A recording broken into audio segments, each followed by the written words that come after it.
In this portion of an interview with Esther Levens of Democracy Under Attack and Clare Lopez of the Center for Security Policy, Ms. Lopez summarizes Iran's involvement with the Arab Spring and how it may affect the United States. More currently, what is the role of the Iranian regime in the tumultuous events of the so-called Arab Spring that is sweeping across the Middle East now? Well, to bring all of this up to the current time here in 2011, the uprisings that began in Tunisia in early 2011 spread to Egypt, spread to Libya and other places across the Middle East were very much indigenous, what I mean to say domestic uprisings of people absolutely fed up with dictatorship and tyranny. That's certainly true.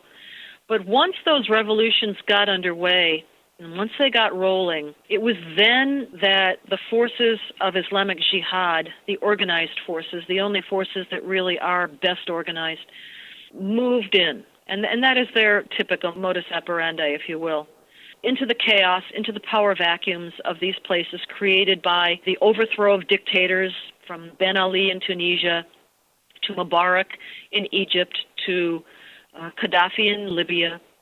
Into those power vacuums move the forces of Islamic Jihad.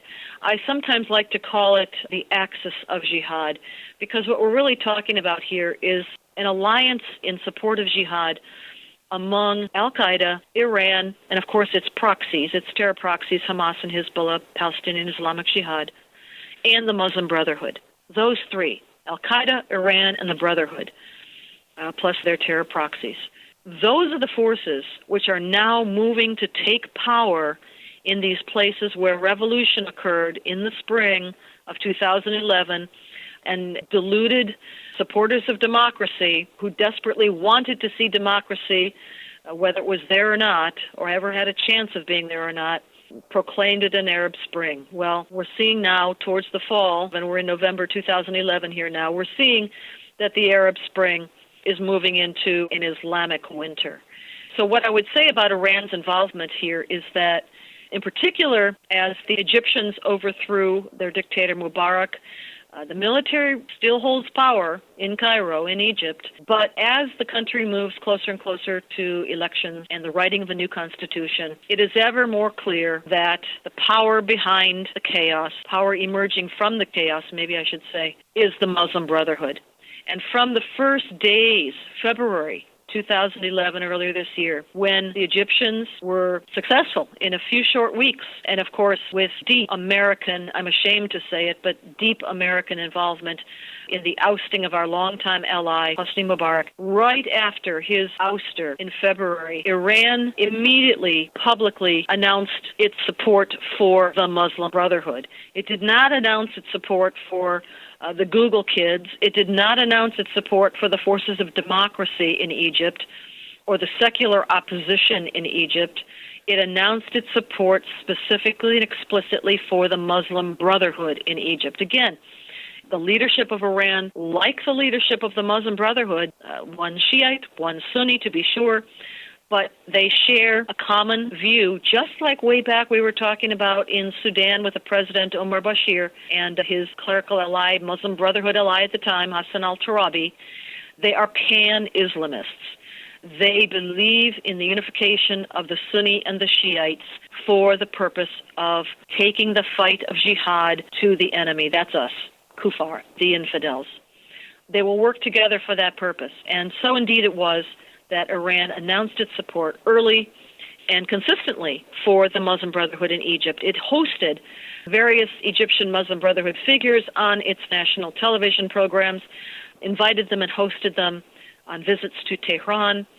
And whether or not the Muslim Brotherhood in Egypt is actually welcoming the Iranian embrace, as it were, with open arms of their own is a whole other question. But the fact is that Iran is acclaiming the Arab Spring, an Islamic awakening is the term they use, an Islamic awakening. They're not talking about the institution of Jeffersonian democracy here.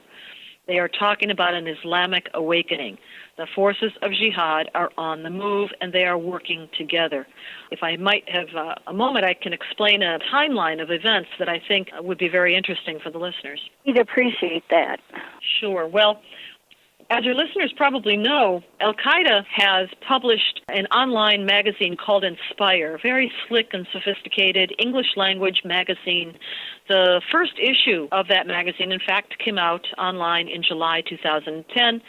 And the now recently departed Anwar al-Awlaki, American cleric of Yemeni background, was one of the key writers and inspirations for that magazine, along with the editor of the magazine, another American, by the way, Samir Khan. Well, both of them now have been dispatched to their 72 virgins, but at the time in 2010, in July, that first issue publicly and openly called for an uprising of Muslims everywhere, but in particular called on the members of the Muslim Brotherhood to turn the page from Mecca to Medina.